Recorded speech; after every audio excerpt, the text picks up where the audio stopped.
What is up, everybody? We are back. I am George Mossey, and I am here with my co-host, Cara. Hello, Cara. So, 90 Day Fiance, The Other Way, Season 4, Episode 10. This is part 2 of the podcast. We have so much to talk about. We ran out of time the first time because there's just not enough time in the day to This talk is about all this 90-day drama. So, we got a little snippet of some time with Danielle and Johan in the Dominican Republic, and they are still talking about this ex thing. So Danielle is not backing down. She still wants to meet this ex, and she also wants Johan to meet him too. And I'm like, Danielle, why does he need to meet your ex? Like, I already disagree that you need to have a relationship with your ex. And when you left him in the US, that's where he should have stayed. Why is he in the DR where you are? Like, Yep. this is all just out of control at this point.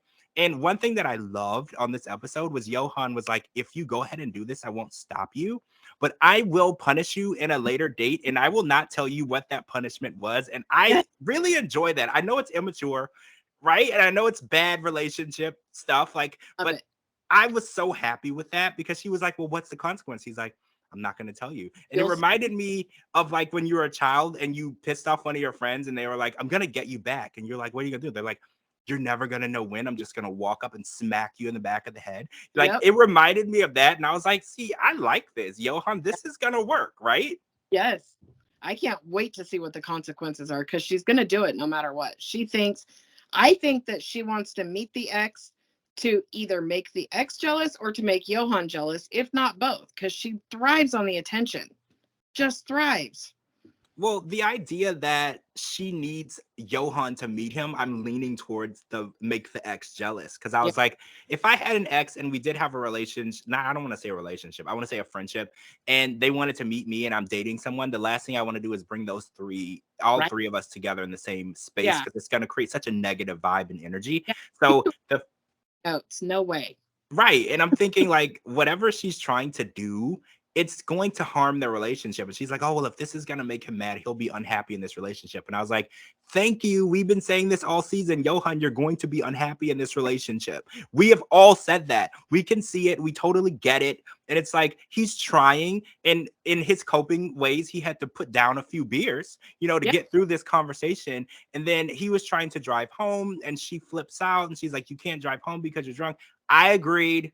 I And I agree. agree. I don't want Johan driving if he has had drinks or whatever, but he might not have had to have so many drinks minus the tone of that conversation, Yeah. right? I feel like that conversation made him maybe had him order a few more because Yeah. he's just trying to tolerate this insanity, right? This insanity of having to meet this woman's ex when he has no interest in that. And in his culture, and I want to say in our culture too, like a lot of people in our culture, they don't want to meet your ex. Like if I'm Yeah. dating you, your ex is your past, Yep. leave it there for me, please, and thank you.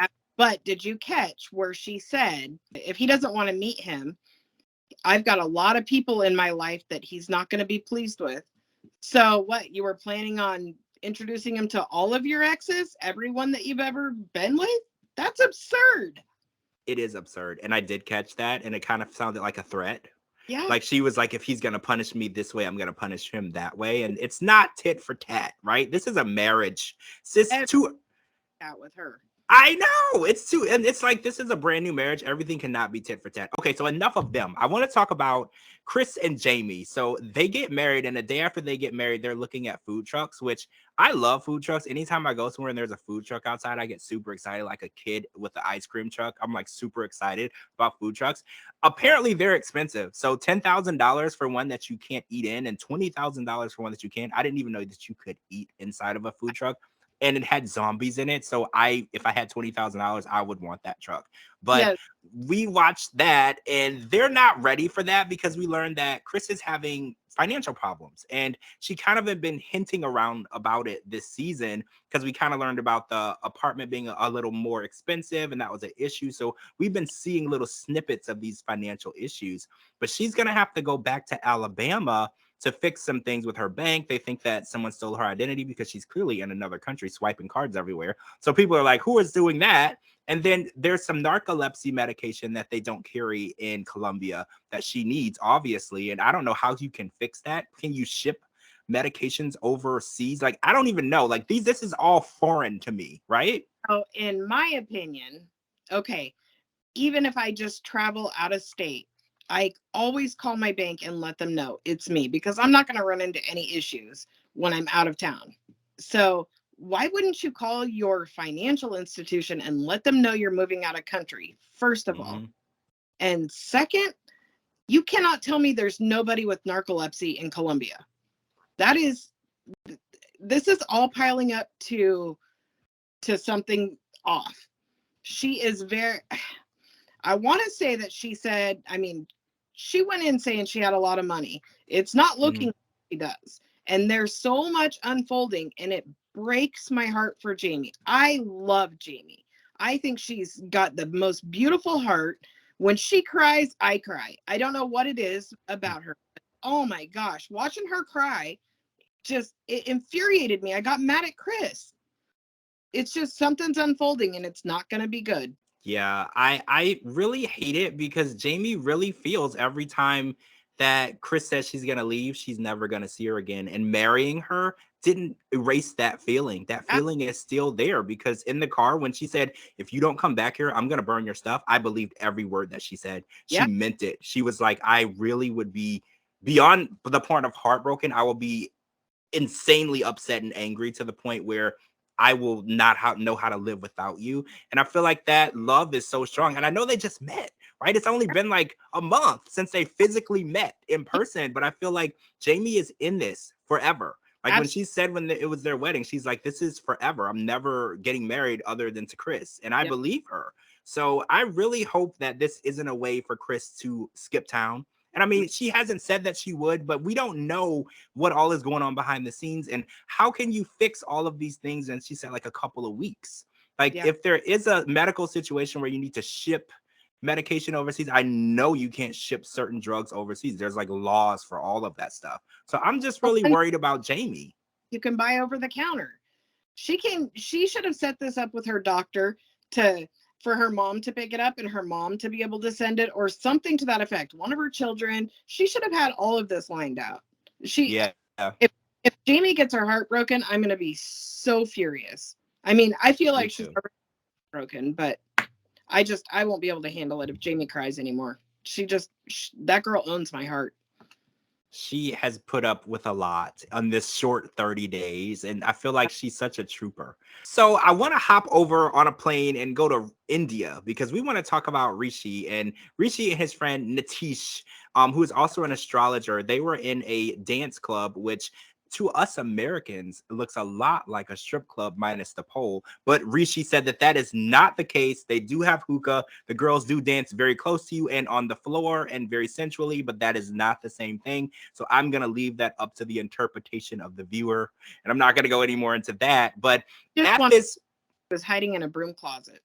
that was the weirdest thing to me when she was done and she went in the closet and closed the door. I was like, this That was is the weirdest thing I've ever seen. So yeah. we found from the astrologer Nitish that the best time for Rishi to tell his parents about Jen and the engagement and her existence as his fiance is August 2nd at 4 p.m., which is insanely specific. I was like, I didn't know like astrologers and psychics and mediums could be that specific. Because when Yeah. we ask them questions, normally we get like a vague answer. And that was so specific. I was like, I kind of want to call him and ask him for the lottery numbers because he gives Yeah. direct answers, right?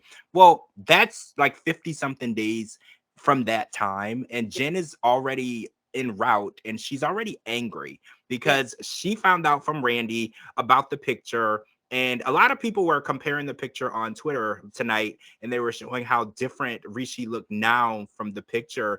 And it kind of brings back to what you were talking about last week, because you were like, well, that picture is from 2017. Yes. It's not a recent picture. But Yes. Jen still confronted him, right? They were at the oil drip massage and she still confronted him. And I think what really rubbed her the wrong way, it wasn't that she thought that he was doing anything wrong. It's more so that he didn't acknowledge it and he said that he didn't remember. And it's like, if you don't remember doing it, does that mean that you didn't do it? Does it mean that you do it so much you don't remember specifics? That's, I think, what got to Jen. And I was just like, I would have felt better if he just would have admitted to it, right? I would have felt much better that way. It also goes back to Randy, because when Jen said, "Do you want to see my phone?" He says, "Yeah." And then she shows him, and it's literally just the one text that Randy sent, the one picture that Rishi sent that's Mhm. all all over the internet, and nothing, there was no text stating, because Randy's the one that said they were making plans to meet up. That wasn't in writing. So that's just her words. There's no proof that that actually happened. So him saying no, I actually believe him. I don't think he did. I don't think he set anything up with Randy. I think that's Randy talking. Well, see, I kind of feel like there's evidence to support what you're saying, because when she said, "Can I see your phone?" and he just handed it to her, I feel like someone who's guilty will say, "Why do you want to see my phone? What do you want to look at?" He literally felt like he didn't do anything wrong because she kind of gave him a reason or a chance to admit to anything before she showed him the evidence. And he was like, "No, I don't have anything to say." And then when she opened the phone, she was like, "Oh, you sent this person a rose." Mm-hmm. And it's like, I don't know how texting and flirting works, but I feel like social media is just one little overly friendly thing. Like, I feel like people say things really overly friendly on social media, like you would never say in person to someone. So everything comes across as flirty to me, because I've left comments on people's posts before, and then I've had like people comment back and say she has a boyfriend or she's married, and I was like, "Oh, I wasn't like, that's Yeah. not what I meant." But the way we talk on social media, it always can look a certain way because there's no tone in Yep. text. So Yep. I don't know. I don't feel like I mean, it's been 3 years, and he is talking to the astrologer. He is working towards telling his parents, which we didn't know if that was true or not, but he Yeah. does have a specific date and time, 4 p.m. on that day. So I don't know. What do you think Jen should do? Do you think Jen should let this go, or do you think Jen should push the issue? I think she needs to let that go completely. I think Randy blew it up and made it something it's not, and it's just going to cause more problems. If there were specifics saying, yeah, when you get here, I'll meet you at the airport, or I'll meet you at the train station, or I'll meet you at this restaurant. There's none of that in writing. That's Randy talking out her ass. I'm sorry, but it is. But Well, the astrologer said, if you go back to 3 years ago, he told them it's going to be a long road for the next 3 years, whatever time he saw him last time. So mm, we're not to the 3 year point. They've only been together for a couple of years, so we're not even to the 3 year point. How can he give them a date of August 2nd now, if it's not even, if the 3 years isn't even up? So now all of a sudden there's a good date in there. that's a good point. You're right, because this isn't the first time we've seen him Yeah. on this season, because he was the friend that they brought over to disguise Jen as a friend when they met the parents. So you're right.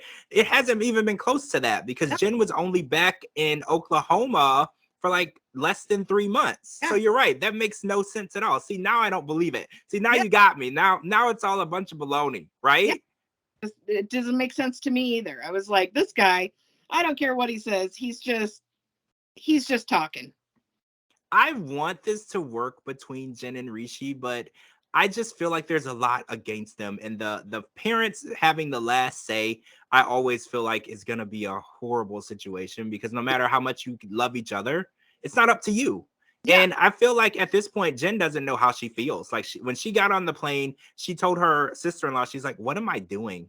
Like, Yeah. where am I going?" And I feel like there's so much doubt. So I feel like while she's in India now, she needs to get an understanding of where this relationship is, and even determine if this is what she wants before they even involve his parents. Like, they need to sit down and get things together between the two of them, figure out if you trust him or not, because if you don't trust him, there's no point of even being in India right now. Yeah, exactly. I don't know. I think Randy planted this bad idea in her head. I think that him prematurely telling her that he was going to tell the parents. I think that the astrologer putting all these thoughts and ideas out there of certain times or certain dates, I think that that's enough to mess with anybody's mind. So you combine all of that, and it's like, I wouldn't know what to believe. So I can understand Jen's confusion.